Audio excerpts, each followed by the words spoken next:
Huu ni Saidi Bakari Salimu, mwenyekiti wa kikundi cha Upendo Group kilichopo kijiji cha Msaraza, kitongoji cha Matakani, wilaya ya Pangani. Kwa majina naitwa Mwajuma Mbwana, ni mwenyekiti msaidizi wa kikundi cha Upendo Group.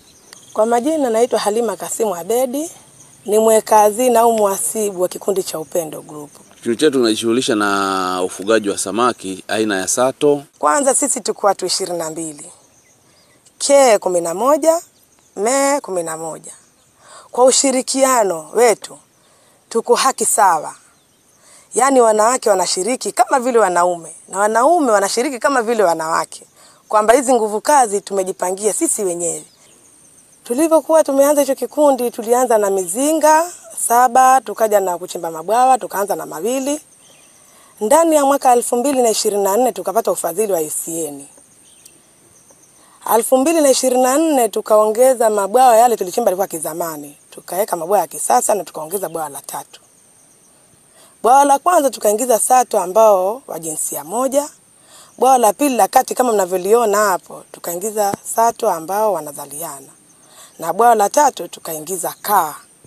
Faida tulizopata katika mradi huu baada ya kupata ufadhili, kwanza kwenye jamii ilipata ajira, kwa sababu wakati tunachimba mabwawa na kuweka vizuri tulipata ajira, jamii walisomesha watoto wao na wanajamii pia, yani wana kikundi na wanajamii pia, kwamba tuliwapa ajira ya kuchimba mabwawa na utengenezaji wa mabwawa. Na ukiangalia tena hata samaki wetu ambao kwenye hili bwawa letu, ukiangalia wana ladha vizuri kwa sababu ni samaki ambao wana asili ya maji chumvi kidogo, kwa hiyo mwili wao tayari ushakuwa una chumvi. Kwa sababu ushirikiano wetu ulikuwa ni mzuri, basi ikafikia hatua mpaka tuna wanajamii wengine nao pana vikundi vingine. Lakini pia vile vile tunajishughulisha na shughuli za utunzaji mazingira. Shughuli za utunzaji wa mazingira tunajishughulisha upandaji wa mikoko katika maeneo ya fukwe. Kutokana na hapo unavyoona fukwe ipo karibu yetu.